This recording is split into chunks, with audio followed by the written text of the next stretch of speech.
All right, the 126th day of class, and we are moving on from our old unit and moving on to a new unit. So before we do some new things, I want to take a quick step back to remind you about Unit 4. Now, Unit 4 went on from 1750 to 1914, and there were four big parts I hope you learned about. Now, number one, nationalism. Now, nationalism is a process where you create people that have an identity or an affiliation with something larger than themselves. And the way I present it were 8 steps. That you need to have geographic borders, you need to get the unity of the people, you need to have a revolution where you undo the old way of conducting yourself, you need to have iconography, propaganda, create common values, and the use of music in an educational system. Now you put it all together, you create a citizen. Case in point, it takes 5 years of social studies education to graduate high school, where we teach you how to be an American. 3 years of U.S. history, 1 year of civics, 1 year of government. Now, political revolutions. Now, what we saw throughout the world were people rising up and fighting against people who were running them. America with England, and France had their revolution, and Haiti, and Mexico, and Italy, and Germany. It happened all over the world, and there's a few reasons behind that. First of all, when one group of people had success, other people wanted to emulate that success. And quite frankly, you can't mistreat people forever without them rising up and becoming independent. And we saw that throughout the world and several different examples. Now, industrialism is the rise of the factory. It's the rise of the assembly line. And lots of great things can be created on an assembly line. And what we saw with interchangeable parts, we see the economy of scale getting much, much larger, and we create things that can really help us. Consequently, the population goes up. We see people moving throughout the world to go where industrial centers were to make a buck, including, my relatives, while we're here in Detroit.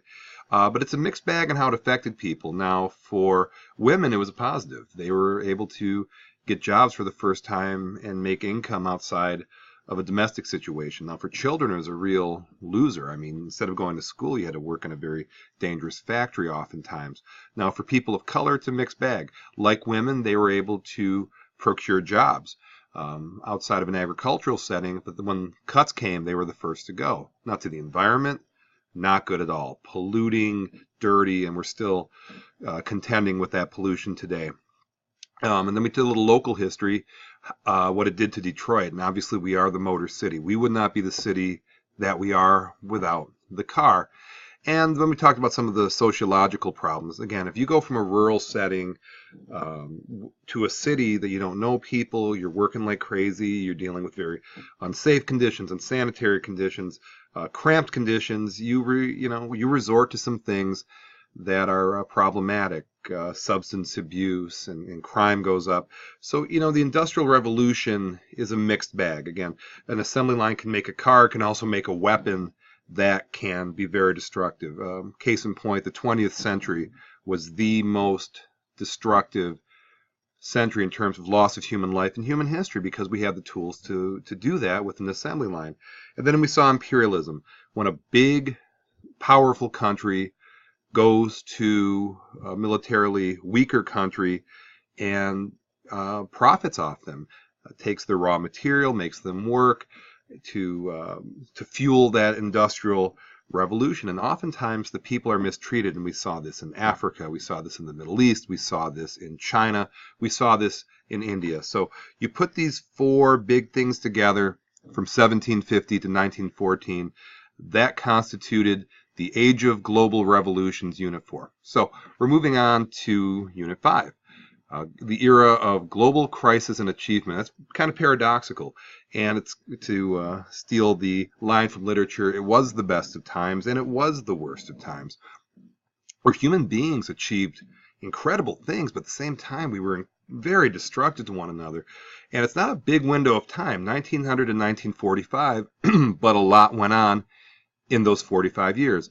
And we're going to start off with economic instability. You probably know that as the Great Depression, but from U.S. history, a lot of people think of it as just a United States problem. It was a global problem, and it was predicated on 5 causes. And again, one of the things might not have crippled the world economy. You put 5 things together, you have a fist, and a fist can be a lot more potent than a flick. And these 5 things were war debts and reparations. After World War I, the Treaty of Versailles took Germany out as an economic player, kind of shorthanded the world economy. Then we see overproduction of agriculture, where for a short time we had a tremendous amount, supply, if you will, of agricultural products, to the point where the profit margins were so low, farms went out of business. But food's a very steady demand.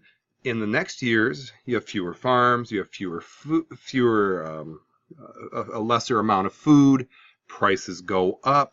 And if you're spending the majority of your money on food, you're not able to spend your money on other things like rent and car and lights, those sorts of things. And then we have the stock market crash. Now, the stock market crashed, you can say, for a lot of different reasons, but at the core was a bit of a dishonesty. Now, in modern times, a company's value is based upon truth. They have to reveal it to the SEC, and it's checked to make sure it's accurate. So banks would invest in stocks. Stocks fail. Banks fail, and they were buying stocks with their customers' money.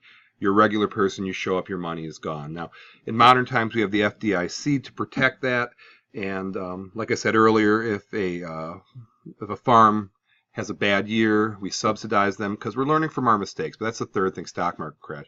Fourth is inequitable income distribution. Again, if you have just a few rich people and a whole lot of poor people, that never ends well in history. And I gave the analogy in class where if you have open lunch and 300 middle-class people hit the road to buy lunches at $7 a pop, you're going to make $2,100 flowing along the local economy. If I had 30 kids who were as wealthy as can be and nobody else could afford a lunch, even if they bought $20 lunches or $30 lunches, that's $600 or $900 compared to $2,100. So it's a middle class that keeps it flowing. And then protectionism. If everybody's trying to protect their own economic interest by selling but not buying, these are not good economic relationships. You put those together, and we have economic instability. Global conflicts, primarily World War I and World War II. And I know you've learned about these in U.S. history, and we're going to revisit these 2 conflicts, the 2 deadliest conflicts in human history up to that point. 20 million casualties, 50 million casualties of World War II, the Spanish flu that came after World War I. Very, very destructive years. Now, on the upside, we're going to talk about technological and scientific advances. During this time, very modern items came out. The car, the phone, the plane, the movie. And I would make the argument, if you went in a time machine back to this time period, it wouldn't be all that weird. They had recorded music, and they had movies, and they had cars, and they had electricity, and that's a game changer, electricity. So again, crisis and achievement.